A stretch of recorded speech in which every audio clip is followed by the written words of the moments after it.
Here. What's going on, man? It's your boy Buck. It's the best day of my life, man. Tomorrow's not promised. Go on and do your little dance while they still playing your song. Also, bro, it is the first day of the year. Hey, man, I don't know if y'all got any resolution, but you need to leave them in the comment section, man. All right, so today we are going to, we're in Atlanta, Georgia. We're going to go all the way to Ellenwood. Oh, no, seriously. Oh, my brother, white boy. They call him white boy. He is an Alto veteran. And hey man, I don't wanna slow down the progress, and I don't wanna do it. I want y'all to hear what bro got to say, bro. Let's dive into it, bro. Oh, press the play button. I was talking to one of my partners yesterday, and Butler, the same one I was telling y'all about. It's we got me, some y'all. stuff coming. I'm telling you, we got some stuff coming. So I was talking to him, and we were talking about the channels and the content, and we were talking about not exposing people, but pretty much telling the whole truth. Let the whole truth be put out there, because he always says that no one ever talk about these guys when we know that they were doing what they were doing when they were down the road. And he's right. Oh, no, He's right. We come home, we cool with them. We'll see them with girls and families, knowing that they've been girls and things of that nature, or they were predators at a point of time, or whatever the case may be, right? So today we're gonna get real. And we were talking, and what he said was true. What he said was absolutely true. I totally agree. Think about it. And so, like I said, I gave a lot of thought to it. Fact of the matter is, these things weren't supposed to make it back out here to the world. That's coming from both ends, from victims and from predators, right? If you had become, if you were in an institution, a bad institution like we were in Alto, and you had if something had happened to you, then it stayed in Alto. It stayed in the prisons, or the prison system. Once you left and went home, then they could, you could probably just treat it like a bad dream or a bad memory, or be in denial, or whatever the case. If you were a predator in there, preying on people, being a jackass, that wasn't supposed to make it home either. It was supposed to stay in there, and then you guys could come. Okay, so I'm gonna tell you why I keep putting, I don't know who the people are, the faces that's coming up, but here's on my page. So I don't try to, I can't skin you out the box. I'm not gonna skin you out the box. I'm not saying what you did was bad, wrong. I don't know what your plan is. I don't know where you're at in life. And I don't know if we're gonna meet at the same gas station. So I don't want no trouble with nobody. So every time you see a face that could potentially pop up, without even listening to it, I'm just gonna cover that face up as swiftly and as effectively as I know how, man. Let's continue on with the story. And then you're going to see in this video, I don't even want to put no sugarcoat on it, bro. Let you go. Home and live normal lives. That's how it's always been. But guess what? Now we got the internet. Now we got the internet. And I mean, it ain't no big thing, it ain't no big deal, but it is what it is. Now the internet, now you guys can be, see, I don't like this exposed word, because ain't nobody trying to do that. The fact of the matter is, this is the way that I feel. If if you were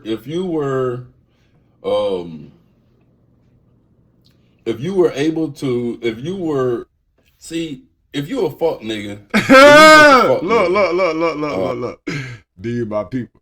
He was trying not to say that. He was trying so hard. It got dark outside. Hold on, go back. Oh, he was trying not to say that. Boy, I did. It ain't no big thing. It ain't no big deal. But you know, it is what it is. Now the internet. Now you guys can be. You know, y'all go in them institutions and then do all this stupid ass shit and then come out that you were then. No. People do change.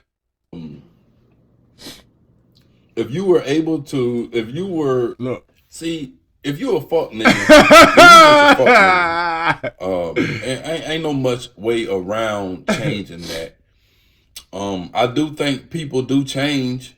Don't get me wrong. Maybe you're not the same person that you were then, but for the most part, you know, you still the same. You can't, you know, y'all go in them institutions and then do all this stupid ass shit and then come out and then try to be normal.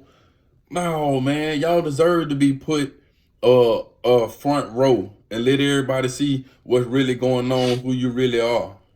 That's how, you know, if you were man enough to do this bullshit back then when you thought that it couldn't get out, then stand up and take this whip stick. Fuck nigga. Just take this whip stick. But again, you know, we done got old. Everybody done got old, so it really not much use to it because, you know, it's a situation like if you coming home from prison and you 25 years old, 20 years old, 30 years old, of course you don't want to be coming home knowing, you know, you've been aped, you know what I mean, or you've been tampered with, you know what I mean, been played with, you know. You don't want that come home and everybody know that, because then guess what? I mean, nobody goes to go to chain gang and get soft. Let's be real.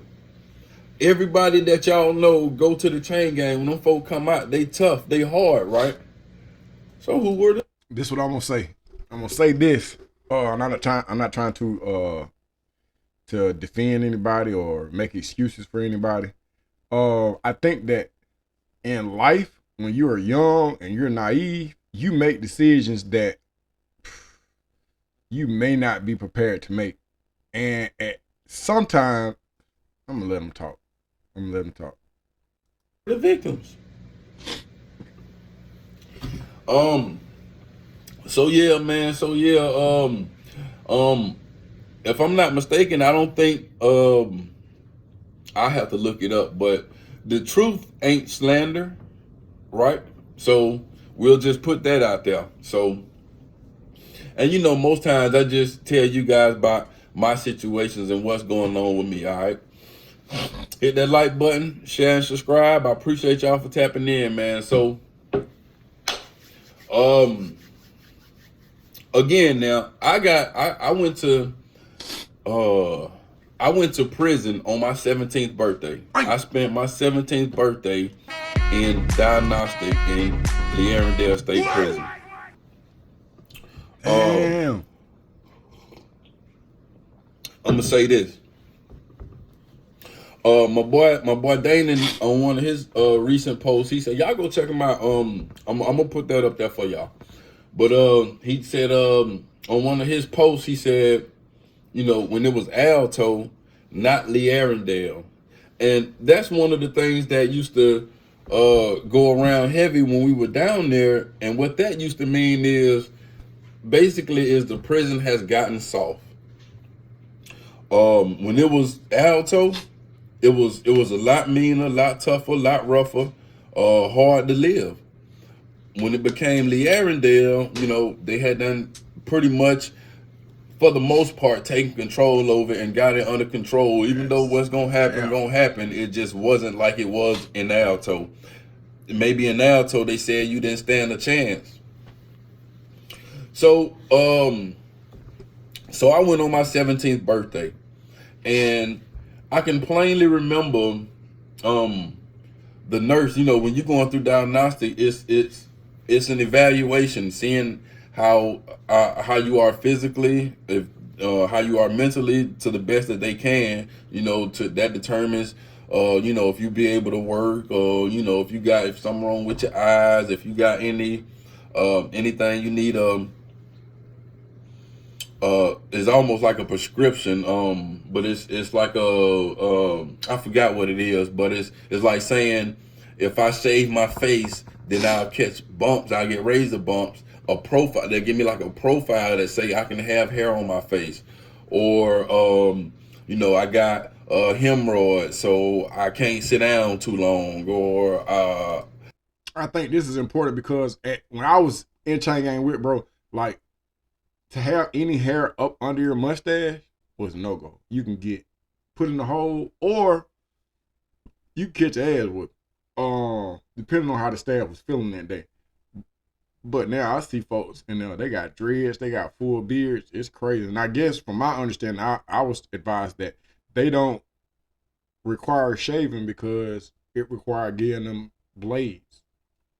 And if we get blades, they'll cut each other. So we're dealing with a much more violent population. I got a back problem, so I can't be on the top bunk. All these are profiles. You get these in diagnostic. In diagnostic, you spend all day up there seeing what's wrong with you, what's good with you, where you're going to be placed, where your house, such. And I clearly remember the nurse asking me, she was like, damn, baby, what's wrong? And what was wrong with me then was it was my birthday. I had already been locked up almost 3 years, but I was spending my 17th birthday, being introduced into prison, and it just felt like a dream that would never end. Facts. And that's exactly how it felt. It just felt like a dream that was just getting worse and worse. So, not to mention, I'm a light-skinned fella with green eyes. I know this is not the best situation to go into prison with, but ain't no way that I can change it. And I'm determined not to be a victim. So we go through diagnostic, and the first guy that I get into it with, I'm talking about 3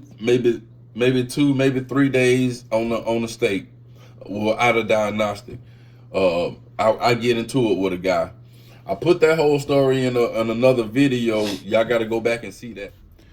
Quick recap: the guy that I got into it with was the dude named Mills, and off the rip, I hated him because one of my guys that I had been in the county jail for 17 months and grown close to a couple of the guys that had been in there a long time with me.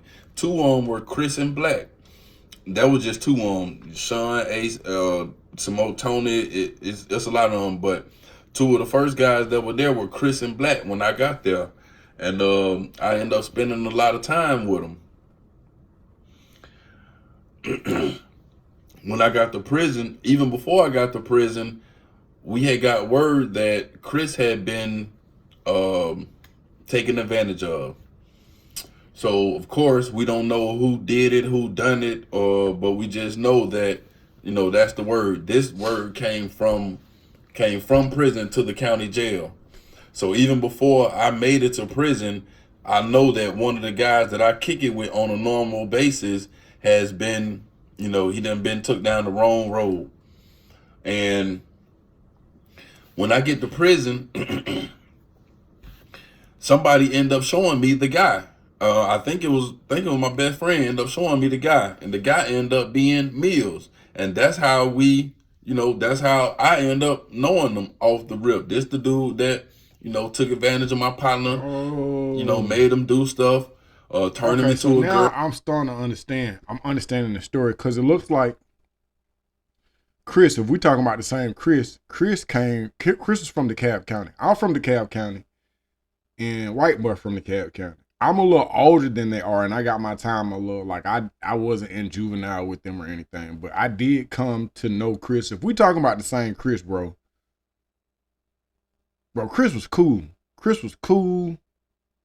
And while we was down there, bro, he got taken advantage of, man. And then, some years later after he came home, because I think he had that SB40, that mandatory 10, bro. He ended up killing himself. I mean, unaliving himself, bro. But he did it in the dude set himself on fire. If we talking about the same Chris, man, let's tag back in. Girl, and the way that it was told to me, and remember, I'm not trying to say this. First of all, R.I.P. to my partner Chris. He's no longer with us. I told his story on my other page too, and I'm not trying to say this again like to out anybody. What I'm saying is, it needs to be said. You guys need to know this kind of stuff before you make these crazy decisions. So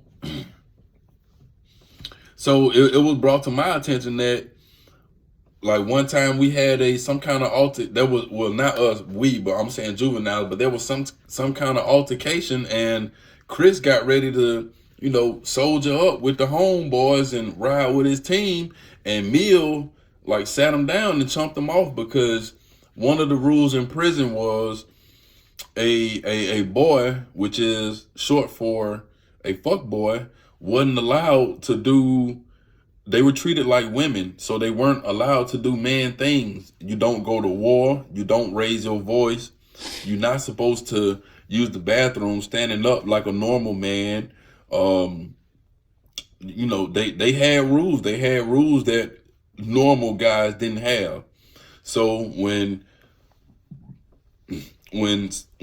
Mill saw Chris, trying to, soldier up, he put him on blast in front of everybody. Told him, shut the fuck up. You know you a bitch. I fucked you and you sucked my dick. And again, I'm not trying to put nobody on blast, but that's what I remember. And it stuck. It stuck because, again, I'm 17 years old, and this just happened to my partner. Somebody made him do that. So again, I'm determined not to be a victim. And in my mind, Chris was a little tougher than I was, especially when I was in the county jail. You see what I'm saying? So this is what's going through a person's mind, man. You got to know this stuff is therapeutic, traumatizing at the same time. So now I get it, because the person who essentially S.A. his homeboy is now his first battle when he get down there. So he got to fight. This is not just a regular fight. He fighting not to be a bitch. Let's dive in. So we get into it and we end up squashing the beef.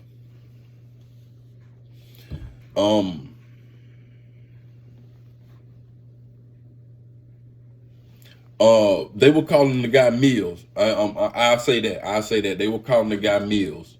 I ain't gonna put his real name in there. You know what I mean?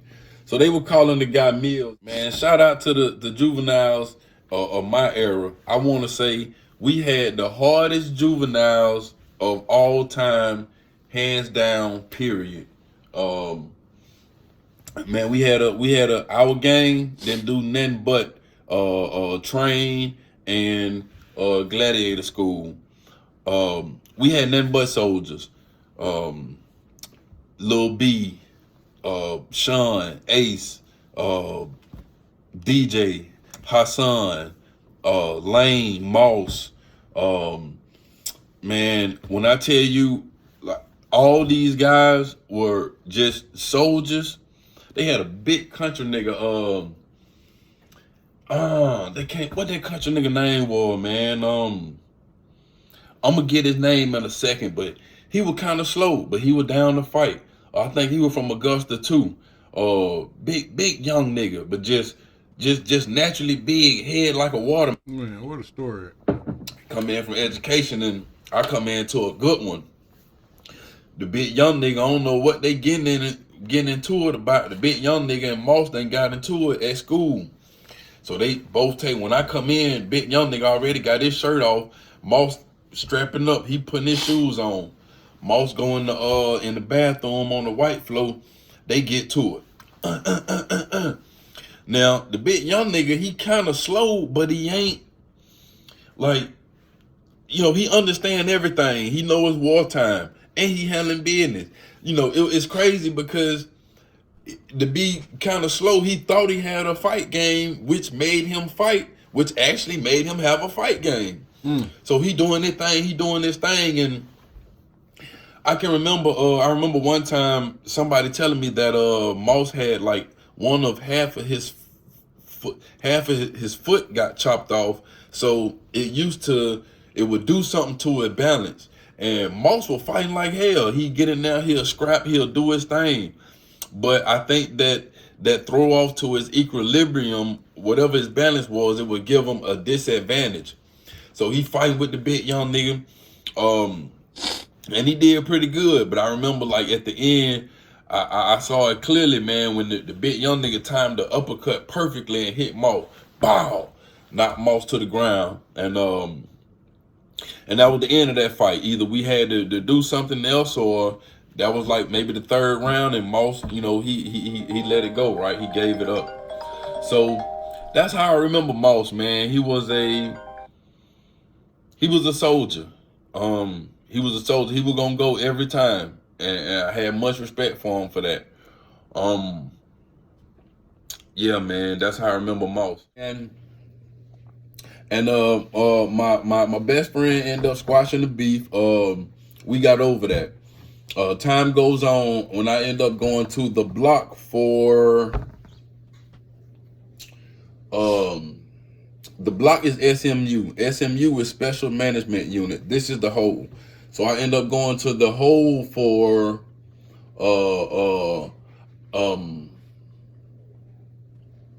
I think it was the thing with Officer Phillips. I was just talking shit to Officer Phillips because he just get on our nerves, right?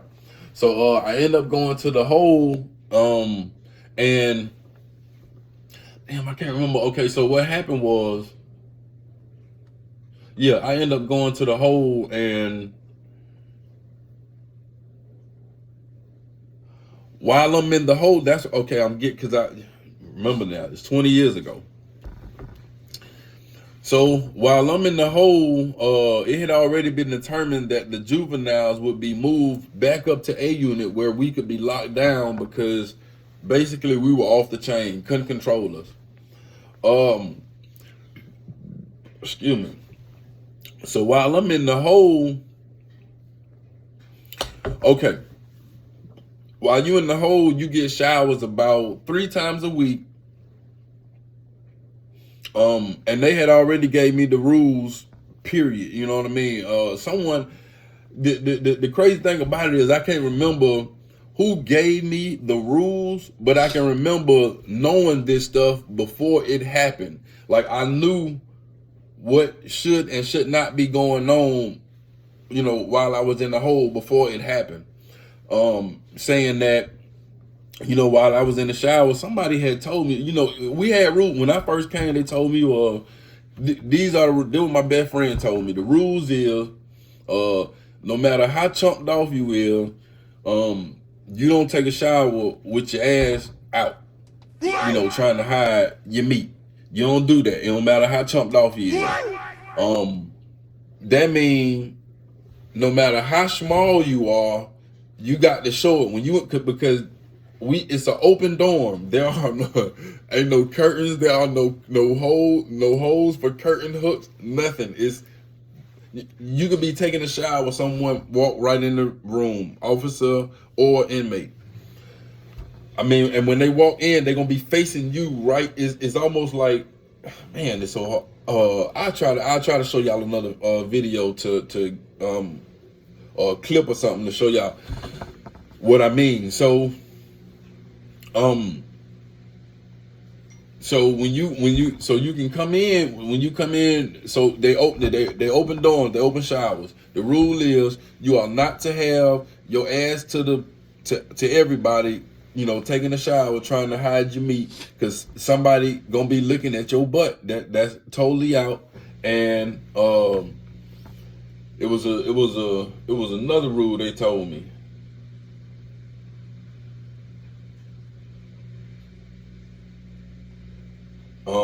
I can't remember what it was, but it probably was something just about the language.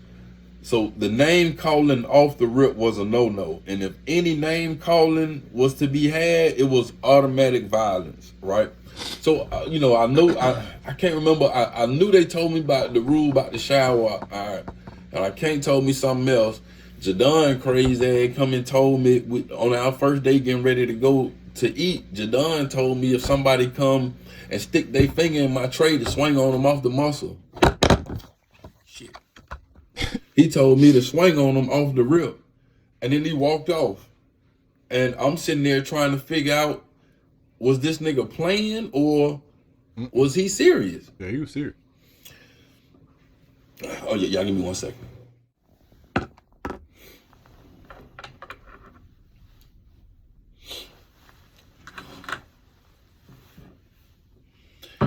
Okay.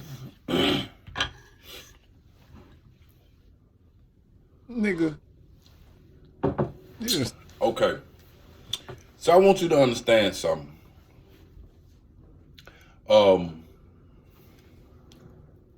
Like right now, even with me trying to explain this thing, Okay.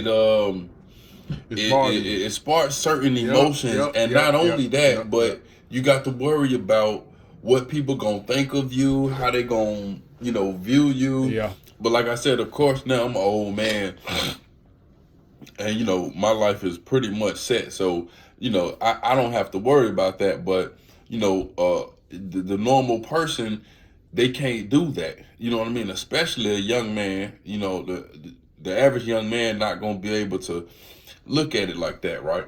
So for the most part, I'm just gonna I keep on stumbling because I'm trying to remember. Plus, it's like, should I tell this stuff or should I not? When really I should just flow freely with it. So that's what I'm gonna attempt to do. Excuse me. And also remember, I got out of prison in 2007, but I left Alto in maybe 2005 or 4. So we're going on like 20 years since I left Alto. So it's still kind of is not, it's clear. Just but say it, I bro. know it's 20 years. So boom, I end up going to the hole for fucking with Officer Phillips. And one thing that I know is, in the hole, even, well, these were rules for the hole. In the hole, so they had this thing called burning you up. That means if someone burned you up, that basically means they masturbate off you the same way they be talking about squirreling the officers, or jacking off the officers. I went to the hole for jacking off the officers. These gay ass niggas do this shit to each other. Facts. They have crushes on each other, so Facts. they peek around the corner and pull on themselves to each other too. Yeah, gay hair, right? So real quick, I had a situation where, bro, I was in PMC at Alto, and the dude that was on top bunk, and he had something with the dude next to me, bottom bunk. Bro, I have a sheet covering the bunk because the light come in and I just want it to be dark. Bro, I'm laying there and I hear what sounds like lathered up skin soothing up against lathered up skin. When I peek out from around my sheet, bro, my bunk mate is masturbating off the dude that's next. Damn! Oh, what the fuck going on, man? Oh God, Lord Jesus.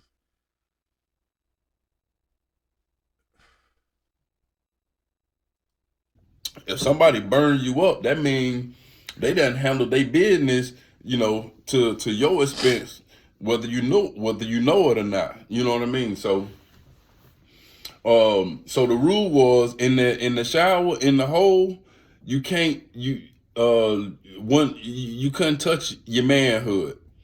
That's how it was given to me. If we in the shower and you next to me, you can't be touching your manhood excessively because you trying me. You trying me. So boom, I go to the hole. I don't know how this happened. I don't know if this just happened to be a stroke of bad luck, or just I don't know. But I go to the shower, and I'm still a juvenile at this point, and Mill is in the block also. And when they run showers, they do everything together. Of course, we separated. We can't, but like we go to shower together, wreck everything, but everything is isolated and in cages. Some kind of way, when I go to the shower this one day, I got Mill in the shower, then I got Chester in the shower, in the last shower. Chester, tall, light-skinned dude, he had to be about 25, 26, real goofy, but just always into trouble, just always into something, right? And from the moment that the officers unlocked Chester's handcuffs in the shower, he was trying to break out of the shower to go do something, and he did it. He ended up breaking out of the shower and went to go handle some business butt naked. Ended up getting caught, getting in trouble, or whatever it was. He completed his mission, right? And this just how it is when people been in the prison too long. They know the ins and outs, what they can and can't do, and whatever. So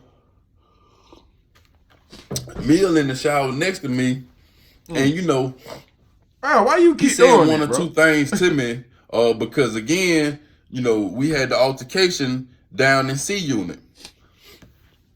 So, he said that, just what's up, and what I mean, might have asked me about DJ, or, it wasn't nothing, because this ain't no time to be talking, but we just in the shower. And, I'm standing here, like I said, you got to keep your back to the, your front out. He doing the same thing, the water coming down this way, and even when we talking and stuff, he turning around, and I'm doing the same thing, but I keep watching to see if he wash himself too much. Because again, you with me in the shower, you can't do that. You don't even wash yourself, man. Just leave it alone. Just leave it alone completely, until you can get another shower or whatever.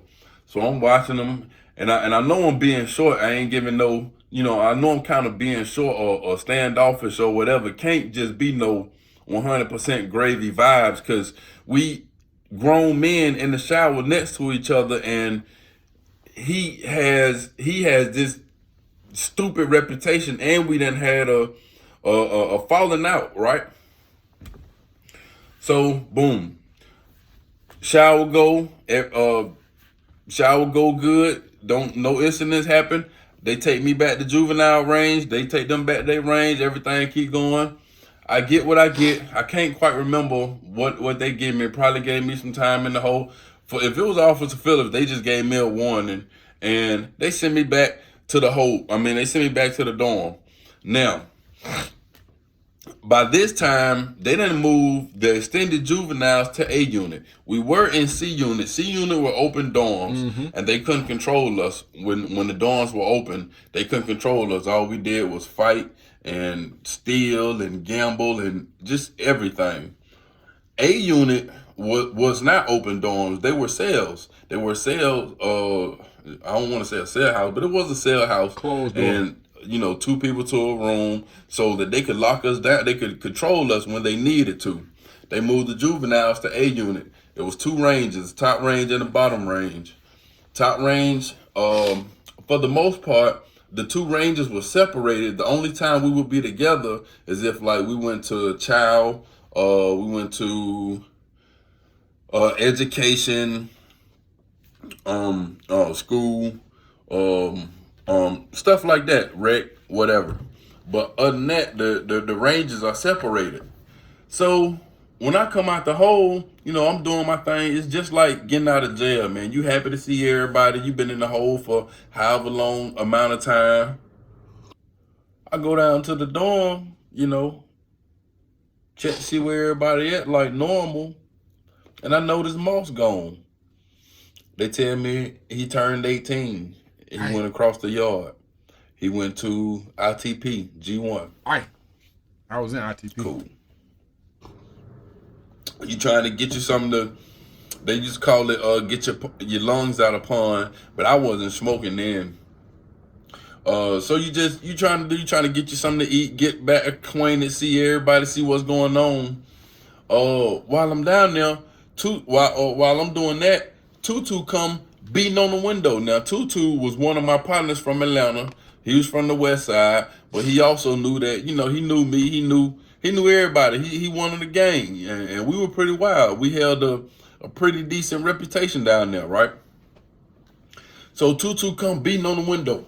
Boom, boom, boom, boom, boom. Tell somebody, get white boy. They come tell me, hey, Tutu want you. I go back to the window. I'm like, what going on? He like, bro, I gotta talk to you.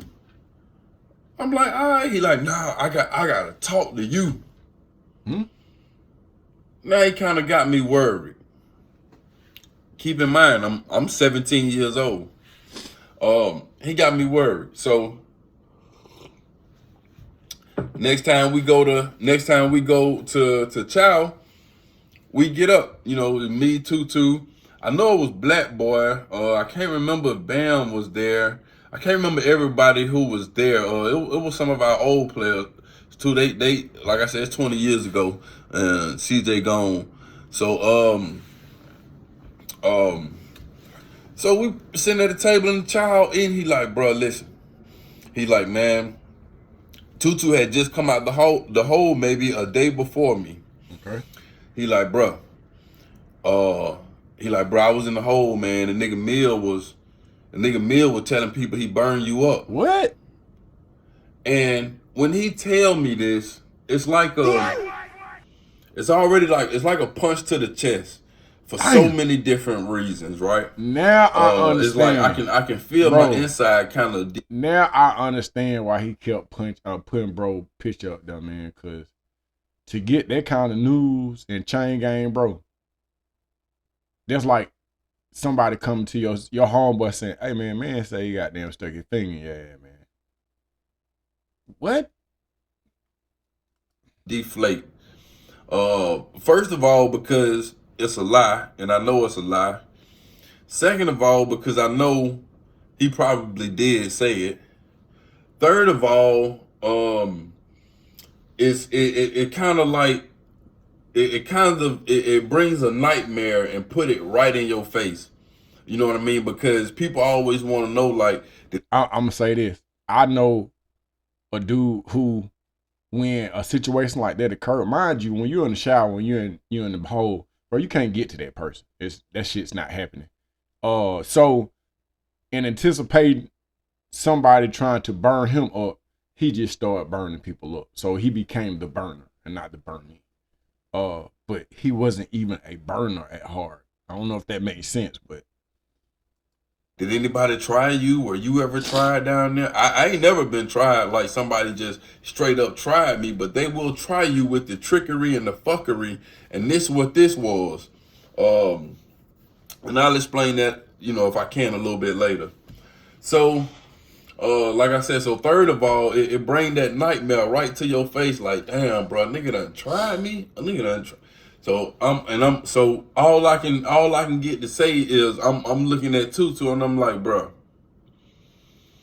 I'm like, man, bro. This, he like, white boy, look. He like, I wouldn't play with you, bro. He like, I swear to, he like, I heard this ain't something somebody told me. I heard this nigga talking to somebody else, and he was saying that y'all were in the shower and he burnt you up and you ain't do shit. Of course, I'm in the shower. In a cage, I can't do shit. But it didn't. That never happened, right?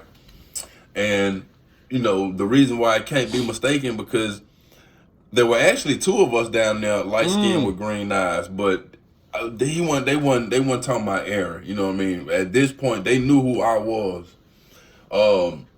And again, like I said, if you watch the other story, you'll see that me and him had already got into it, and I was determined we were just gonna get it on. I was gonna fight. Maybe he ain't like that. And so what happens is, when a person is kind of unsure, they can just go around about a way of fucking with you and trying to get the mission accomplished. Like instead of just trying me himself and not knowing how I'm gonna react, word I out might there. be a dog. I might, if you know, because the thing about it is to when you try a person, then you gotta. My theory anyway. If you're gonna try a person, then you gotta kind of see some bitch in them in the first Right, place. right. Something gotta remind you of a woman when you see them. Something feminine, some soft, some you wanna cuddle up on them. So you know when you decide you want to try somebody, you done already called them a bitch from just from goddamn say go. This when oh my goodness, you see how I get That like shit this got was you, the bro. anxiety. This shit. Hey, let me tell you something, man. I can tell now. I understand why bro kept stopping the thing, man. Cause anxiety, you get emotion, you start reliving shit, and then it just like, man, he probably done had 12 smoke breaks. Hey, let's see how this story ends, man. Really therapeutic. But even talking about this shit, right? So, what was I? He tell me he like, yeah, I wouldn't play with you. I'm like, cool. He was telling somebody else, and we know it was you because it got the green eyes and whatever. And I'm sorry. What I was trying to say is, so if he put out the rumor on me, if he tell the other predators, or he put it through the grapevine that he done that to me, and I didn't respond, I don't do nothing, then he never has to try me because one of them niggas gonna surely do the same thing, and they gonna crash out. They gonna basically crash out. They gonna think he did it, bro, ain't do nothing, I'ma do it. And that's gonna be a bad fucking. So that's how you'll try a nigga on a what I mean, with the fuckery, with the bullshit. He ain't never gotta get in trouble. This is what's on my mind. Like, you done told somebody, you done burned me up. Damn, You gotta I bust gotta out. You kill gotta this bust. nigga Yeah, now. you got Gotta to. kill him. You gotta do something to Absolutely him. gotta Son. kill him. You gotta bust out head So to the boom. white meat. So, and this is my partner DJ, homeboy I from don't down the give a fuck hill, who he from is. Savannah. You got to. But to be honest, that don't really That don't mean mean much nothing. when you got these kind of politics in play. Facts. It's really like every man for itself. Facts. A word can go only so far. What you looking at? You see what I'm saying?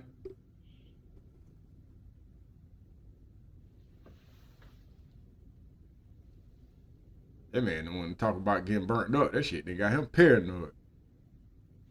What the fuck?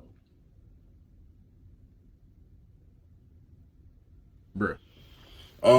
A word like that can only go so far. Your word ain't saving no. I mean, you know what I mean. It'll be have to be. But if a person not gonna stand up for themselves, then you might well not even try putting no word out. So, I done decided I'm got to kill this nigga. But the problem is I'm 17 years old and I can't go to. I can't go. I won't be able to. Get back with like. Until I turn of age and go across the yard, I ain't gonna be able to confront them. We get the word through the grapevine that Moss done got his jaw broke. The big dude? And they said he got taken. He got taken advantage of. That was the word that come down to where we was at. Bro, why do you keep by the same guy? Oh, this nigga was terrorizing y'all. Shadow was terrorizing. For whatever happened, I couldn't even go to GED no more. Later on, I told you guys about I ended up getting in trouble and I had to stay in the hole until I turned 18 years old. And once I turned 18, once a bed became open, they sent me to ITP, which is intensive therapeutic unit. I done been there. Intensive therapeutic program, which is supposed to be like boot camp. Guess who was in the boot camp? This nigga. Meals. What happened? No, shouted. No. Oh, hold on, man. Hold on. Whoa, what did no, bro? I got to see what's going on. You can't do me like that. I need to see what's happening. I got to see what's going on. I'm too invested in this storyline, bro.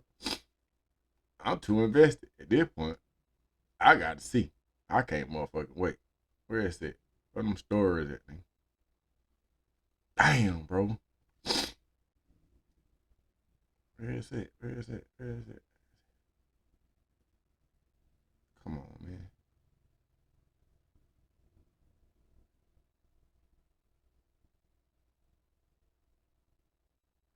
Where is the story, bro? Daddy, that's part 1. Oh, that's part 2.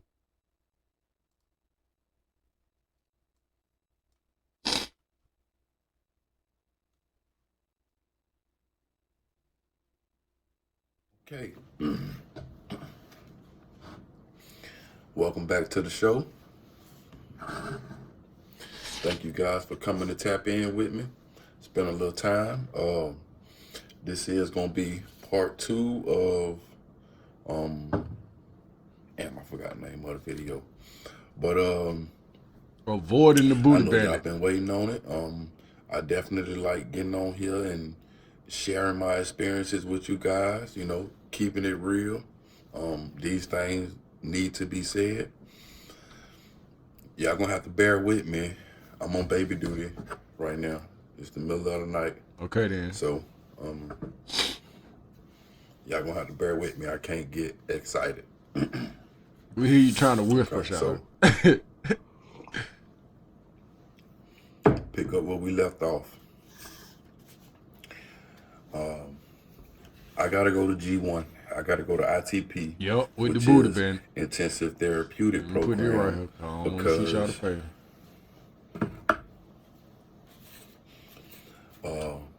Because they feel like I need structure and I need some kind of behavior discipline. I need to be under some kind of discipline. So they sent me to ITP, which is really boot camp.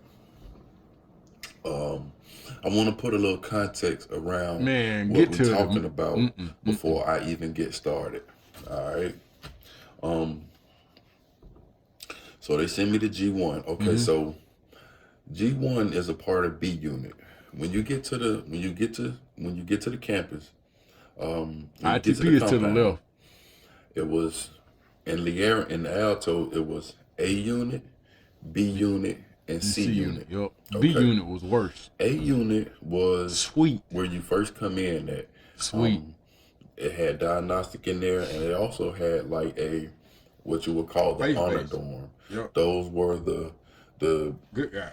The inmates the convicts who had been locked up long times and had stopped getting in trouble. Yep. Those were the guys who had certain details that were trusted to the prison, like teachers' aides, and that's why I finished my time out there. Warden,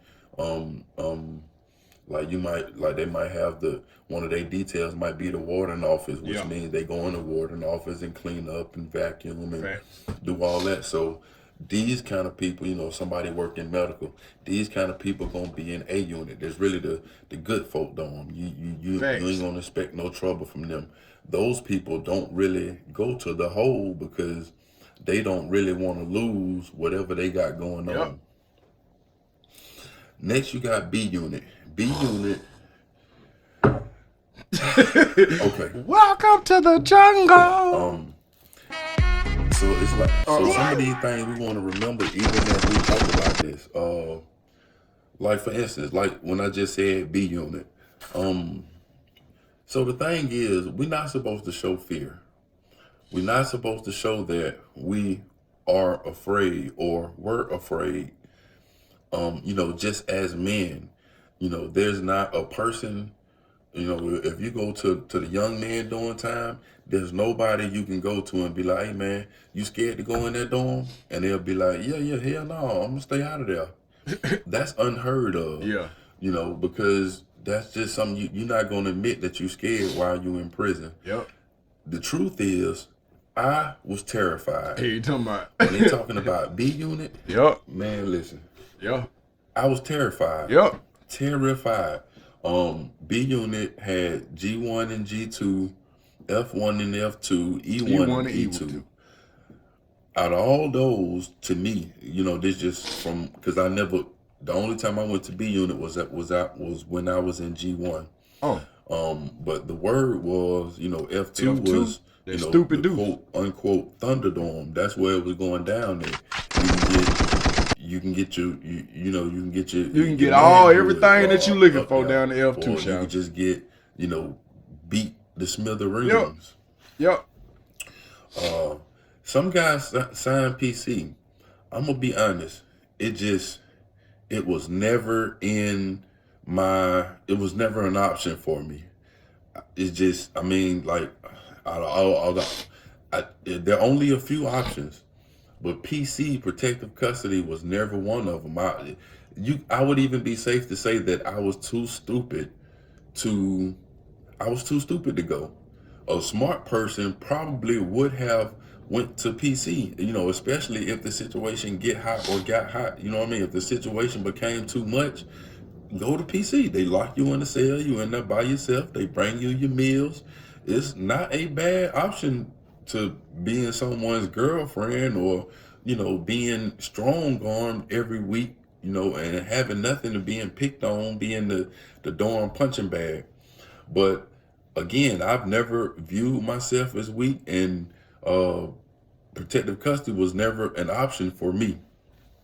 So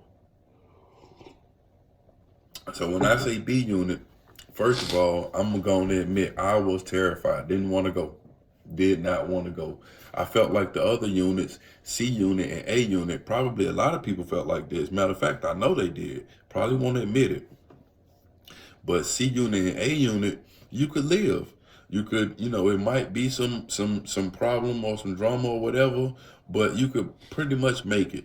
If your ass go up to B unit, it's you might not make it. Like, you really got to show what you know.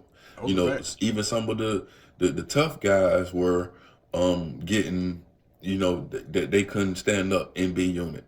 And I never went, don't get me wrong, like if they just came with the moving list and said that I had to go to B unit, cool. I had to go to G1, so I went. But if I ever had an option, they gave me an option where I wanted to go after I left G1, which is B unit, and I said to dorm 15, which is C unit. I got out of B unit.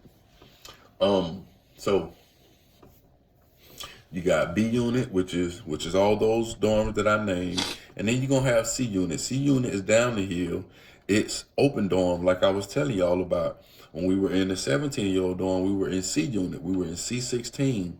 It's open, so it's just as much. It's to me, it was a lot more fun. But there was never the threat of like being sexually assaulted because it's an open dorm. Even though it still could happen, but you got a way higher probability with being somewhere in a door, because if someone locked you in a door, then it's it's a different situation. I ain't need no running, and running was never an option also. But this is just the way that I'm thinking. So another thing, when it came to I got my notes right here. When it came to war, when it came to fighting, I can say this now. I would never have admitted it then. But a smart person know their weaknesses. I would think everyone know their weaknesses, but a smart person would try to capitalize and do what they can for their weaknesses. And even me, I found out my weakness when it came to when it just came to me. And I said now, because none of you better not try it now. Better not try it. Anyway, I come to find out, man, my I don't even know if this is a weakness, because I think pretty much everybody got this, but I think it's my chin, man. If you get my chin right, you know what I mean? If you can connect with my chin right, it'll Knock make your me ass out. dizzy. Or I should say, the couple of times that I did get chin checked, those were the hurts, those were the hits that affected me the most. If I got punched in my eye, it wouldn't do nothing. If I get punched in my head, it hurt, but I can keep going. But if somebody catch that chin, it can. That's the dizzy. That's the dizzy. For me, it's different for everybody else. It's different for different people. So after a couple of, and I found this out the hard way, fighting. So after a couple of fights, and now I know how my chin is. For the most part, I've determined that I'm not a good warrior in the room. The whole 10 years, I never admitted this to anybody. Man, I was terrified of the room. To have to fight inside of that room, because understand, this is a cell. It's probably smaller than your downstairs bathroom. You know what I mean? The guest bathroom that don't have no tub in it, don't have no shower. It's probably it's either the same size or smaller than that, with 2 bunks in it, 2 metal bunks, steel bunks. The walls are concrete. Everything is concrete. Your zinc, ZINK, which is a sink and is metal, but so they call it a zinc. I don't know why, but it's protruding from the wall. You have a metal door. Everything, your desk and the stool that comes out from it, all that steel. So if there's an accident, and I mean, this stuff is like, the way that it's situated, it's they right up against each other. So if you're trying to slam someone against the bed, you could clip even if you're trying to hurt them, you could clip your leg on the stool, and it's straight metal. It's not gonna move. So for me, my biggest fear was trying to fight in that room, because again, not only are you worried about the other person, you're trying to, and I'm a smart fighter, you're trying to learn what's going on with them, if they can or can't fight. Not only that, but you also have to be conscious about your whole surroundings. So even if you if you attack and miss and punch that bunk, you could injure yourself. I'm talking about a bad injury. If someone's stronger than you and they trying to slam you on the ground, and they mess around and your head hit that desk or that metal stool, it could. I want to hear what happened with the fight. It could kill you. My best friend went in while I was chilling. My best friend went and told me that when he went and handled it behind the scenes, and let him know that I was new on camp and whatever, and I was hot-headed, and give me a pass, and dude had agreed to it.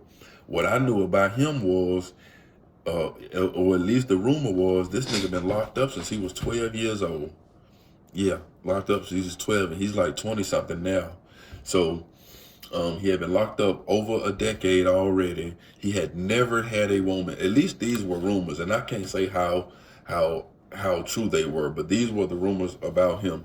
He had never had a girl. He had only been with guys, and he was in there for murder. He beat that metal stool. It could damage you bad. It could kill you. So I'm gonna be honest, I wasn't a fan of fighting in the room. When we were in C unit and it was open dorm and the showers were open, man, we get in there and rumble, because I have space to dance around. We can do what we need to do. I can, if I need to, even if I gotta run, even if I gotta, it's just, more like boxing. In that room, it's gonna be straight rumbling. Who chin the hardest, who fist the hardest, who got the most of what. And this is really do or die. So boom, I get that out the way. Terrified to fight in the room. So they send me to, okay, I done, you know what I mean? I done told y'all where we going. I done found out my homeboy, Moss, he been sexually assaulted by the same guy that sexually assaulted my other homeboy, Chris. And, you know, and they just sent me to the dorm where this dude at. Me and this dude already don't like each other because we done had we didn't have a situation to where I thought he was caught. Someone was calling somebody red, and I thought they were talking to me. So I snapped off the muscle, and he asked me who the fuck I was talking to. So I told him who the fuck I was talking to, and we agreed we were gonna handle that business. My best friend went in while I was chilling. My best friend went and told me that when he went and handled it behind the scenes and let him know that, you know, I was new on camp and whatever, and you know, I was hot-headed and, you know, give me a pass, and dude had agreed to it. What I knew about him was, or at least the rumor was, this nigga been locked up since he was 12 years old.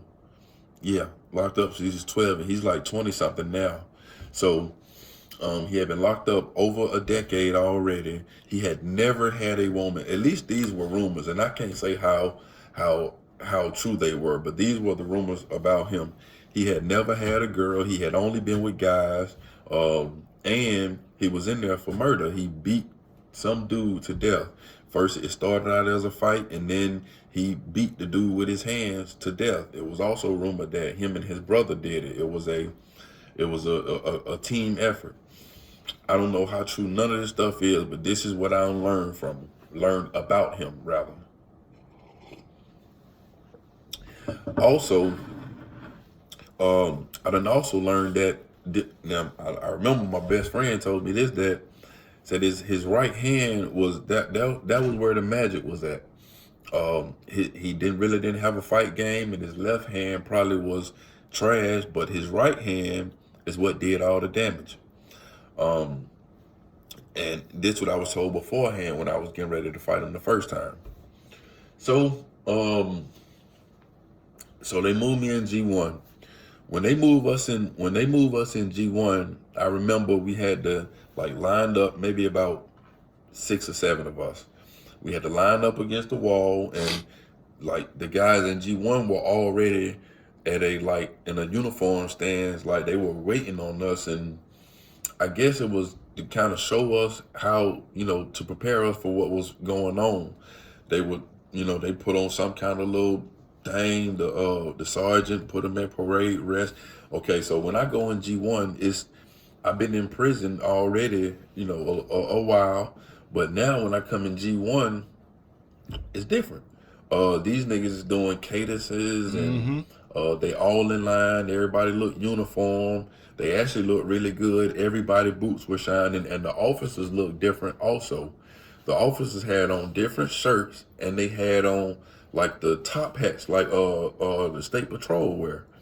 They had on those kind of hats, like military hats with the brim on them.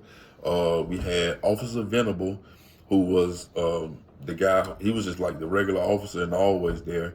Then we had Sergeant. I can't remember the sergeant name, but the sergeant was over the ITP program. It was basically his program, and these guys were from the military. Officer Venable, all he did was work out all day. Like if he wasn't like in your face fucking with you, and I mean they get right in your face, they talk, they smack your head with the hat, they do that shit right there, put it all in your face. This bit, Officer Venable was at least about 6'3". All he did, and you'll just catch him on the back of a chair doing back arms like this, and just to get the back of your arm swole. It's almost like push-ups, but for the back arms. Or you'd catch him doing push-ups. He just work out all day. You could tell he was obsessed with it. And then he'll get in your face and be talking this shit, and his breath, he might spit on you, whatever, but you can't do. So when you go to ITP, this was the first thing they told me. You automatically got 90 days. That's what, you know, that's what you sentenced to. That's how you complete the program. So I can't remember how long it was. I can't remember because I never got one, but any disciplinary report, any DR, that's going to set you off. It might set you off like 30 days. Um, if a DR could set you off 30 days, they had little infraction slips that you could do if you got in trouble. That might give you an extra 2 weeks or whatever. So my whole goal was, even when I'm going in, my whole goal was I'm not getting in any trouble. You literally had people that had been in ITP For a years. year, Yep. 2 years. I mean, they had been in their room that long, and they would continue to do shit to get infractions in Yep. order to have to stay. Either they wouldn't have their boots tied all the way, or they wouldn't be shining, or whatever it was. Some guys had chosen to stay in the ITP dorm. Also, since I've been in prison, we've been going. I told y'all what was going on. Okay. Okay. So, Aw.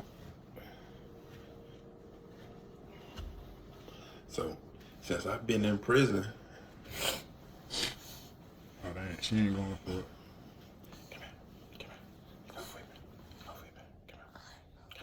when I'm coming in ITP, I mean, when I first come in the dorm, they got everybody lined up. They call out a couple out on the first time when they went and choked that boy out. He was pretty much normal size. He was a big guy for he was naturally a big guy, but he had no girth to him, or no muscle, no cut. By the time that I got the G1, he was a totally different person, and at least 3 times as scarier. Okay, so now he's so big. His head was already big, like really, really big, tattoos on his face. Um, and just a total idiot, man. Really mean guy.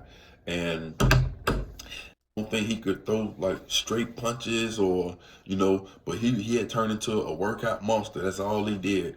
After Officer Venable and the sergeant left for the day, that's all he would do. He would work out, which was new to me because I never known him to be a workout guy. So now you got this big, mean, scary guy who's now also a workout guy, but he's also like really huge and intimidating. Me and him knew each other in juvenile, so I'm thinking that we're okay. You got Meals in there, which we done already had our confrontation, and this nigga full of shit and full of game and full of tricks, and he's a booty bandit. You got Kiki in there. Man, when do you and Shawty get to fight? And aggravators themselves. Y'all see, we got a lot to unpack. Once you get to start telling the truth, and all this going on, you see it's really a lot to unpack, right? So, you got Kiki in there. You also got you got one of my homeboys, and you got one. Man, He was a leader in some sense, but he was also a follower because, believe it or not, people, it was like, so being gay was the normal down there, and all the way to the point where it became cool. It became the popular thing. If you were gay, or if you had done something to somebody, you weren't looked at as bad or a predator or anything like that. You probably was looked at as normal, and if you were standing strong and not doing anything, you probably was looked at as some kind of weirdo or what, I don't know. So, damn, how I get on that subject? Who I was talking about?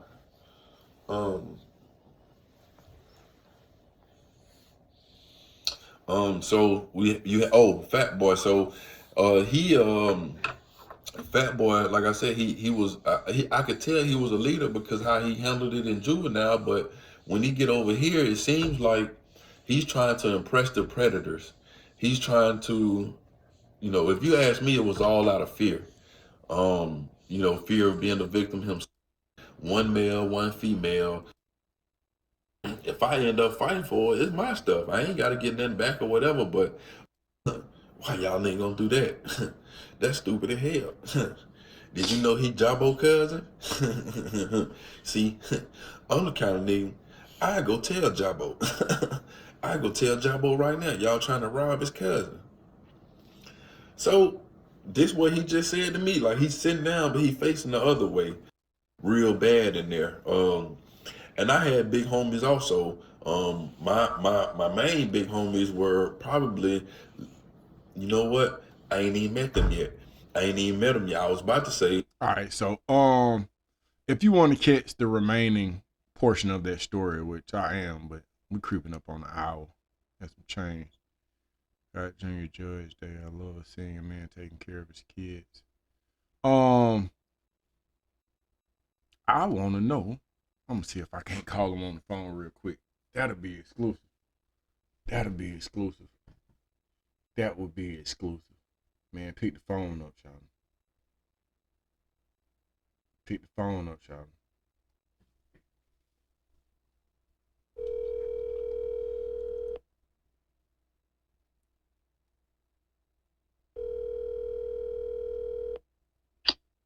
Hello? What's going on with you? What's going on, brother? No much, man. You busy? I need 3 minutes. 3 minutes. Oh yeah. What's going on? All right, so I'm online. I'm not live, but I'm recording. So I figure I'm gonna try to do a force play to make your ass come back into the YouTube world. So I'm doing a reaction. I'm doing a reaction to your video, and we started with the Booty Bandit video, and you got a nigga all involved in the story, and then you ended the video. So then I'm on the second video. Then the baby done woke up. So did you and old boy ever get into it again after he had then put slammed on your name? Yeah. We got into it about 2-3 more times. Yeah. Yeah. I thought I had finished that series. You did, but bro, I'm on an hour and 11 minutes now, and I thought it was gonna be a short because I was just gonna get in there snapshot. I say, he'll see this, and then that'll make him want to come back on here. But then I got sucked into the story. Now I'm stuck in the motherfucking story, and I'm invested, bro. I'm looking at and once up on the time, I guess you see something in the background. You like, you wait, and then, bro, I can see the anxiety on you. I see you go through all the phases. Bro, I damn near seen you load your pistol up on this motherfucker. Like, for real. So for the people that's listening, and mind you, you not live. If it ain't cool at any time, just let me know. Bro, what ended up happening with y'all? Or do we need to go and check out part 3? Well, I ended up going up to G1, which was where he was. Yep, we got that far. And then you started explaining everything that was in G1. So we had a grudge through that whole thing. Then I graduated G1 and came down, and he came down too. It never clashed. We never really got into it. He had his little homeboy jump on me. Yeah. So Pool and the nigga Mike, they said he was fucking Mike. I don't know, but you said the fuck nigga to jump on you. Yeah. Oh, we gotta check out part 3. Yeah, man. But it never. I never. That was That was one of the open ones, man. And then I actually got real happy because him and Lemonhead got into it, and I just knew Lemonhead was just gonna go on and pulverize him, do all that same shit that he be doing to us to him, and yeah, he nigga ain't even do it. I was actually mad about that shit. Hold on, who won between him and Lemonhead? Well, they ain't getting to it, man. A nigga, Neil kicked the ball over the gate, and Lemonhead was talking shit to him, but they never did that. I know you would have. You was laying on that motherfucker right there. Bro, I had that when you got popcorn. Every time, a homeboy, Lemonhead, he'll get physical real quick. Yeah. I just knew he was gonna grab this nigga ass and pulverize his ass. They was just talking shit. Damn. All right, so I'm creeping up on an hour and 14 minutes, man. Hopefully you'll see this video, man. It entice you, inspire you to come on back, man. But if we don't get it with this video, you got a bunch of more on here that we can respond to, nigga. So I guess I'll just have at it. Shit, that's the bad, man. Yeah, I'm a little busy right now. Yeah, all right. I'm gonna speak with my actions, nigga. All right, happy New Year, bro. You too, brother. All right. Okay. All right, man. So there you have it, man. We're gonna get up out of here, man. His page, if you're interested, is my Rattlesnake Days. You can go catch some interesting stories. He ain't been on there for a while. He ain't been on there in a while, man. I'm trying to get him back into the game, but he got some pretty good stories, man. And he was getting them folks out the box too, bro. We out, man. Y'all get in the comment section. Let me know what y'all think.